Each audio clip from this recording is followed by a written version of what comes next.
सावनेर तालुक्यात महसूल विभागाकडून घेण्यात येत आहे छत्रपती शिवाजी महाराज महाराजस्व समाधान शिबिर अभियान। जनतेच्या हितासाठी महाराष्ट्र शासन मार्फत एक नवीन पाऊल उचलण्यात आला आहे, ज्यामध्ये सावनेर तहसील महसूल विभागाकडून शिबिर कार्यक्रम घेण्यात येत आहेत। शिबिर कार्यक्रमाचे प्रमुख विषय स्थानिक अर्थसहाय्य योजनेअंतर्गत लाभार्थ्यांना अर्ज भरून घेणे, शाळेमध्ये दाखल वाटप करणे, शिल्लक असलेल्या लाभार्थ्यांना पट्टे वाटप करणे असे कमीत कमी 13 मुख्य विषयावर महसूल शिबिर घेण्यात येत आहे। 7 मार्च 2026 पाटण सावंगीला, 14 मार्च 2026 बडेगाव, 10 एप्रिल 2026 चिचोली, 17 एप्रिल 2026 केळवद, 8 मे 2026 खापा नगर परिषद व 15 मे 2026 सावनेर नगर परिषद येथे घेण्यात येणार आहे।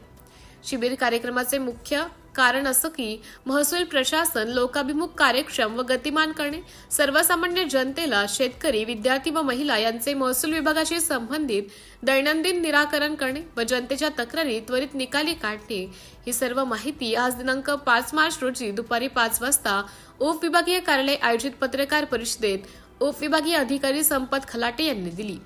सिटी इंडिया न्यूज साठी प्रतिनिधी अनुप पठाणे, सावनेर। त्याच्यामुळे मग कधी काय होतं की एखादा व्यक्ती बसकताना वेगळं म्हणजे सांगतच नाही, मला माहित नाही, त्याला माहिती आहे की हे आपल्या स्तरावरचं काम नाही, ठीक आहे तुझ्या स्तरावरचं नाही आहे, पण ते कुठं जावं लागेल हे जर त्या समोरच्या व्यक्तीला सांगितलं तर त्याचा अर्थ समाधान निश्चितपणे होतं। आणि एखाद्याचं होतच नसेल तर क्लिअर कट सांगायचं तुझं होणारच नाही, तू नाद सोडून दे। म्हणजे जसं की आता आमच्याकडे येतात एखाद्या शेतकऱ्याने एखाद्याने शेती विकत घेतली, आता त्याच्या नावाचा कुठं शेतकरी बसत नाहीये, त्याचा फेरफार होणारच कधी।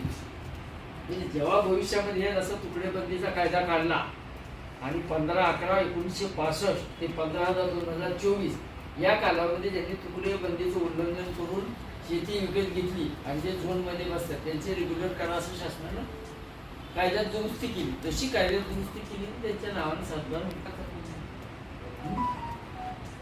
तर असंच सहकार्य पण लाभन अशी मी अपेक्षा करतो। ठीक आहे।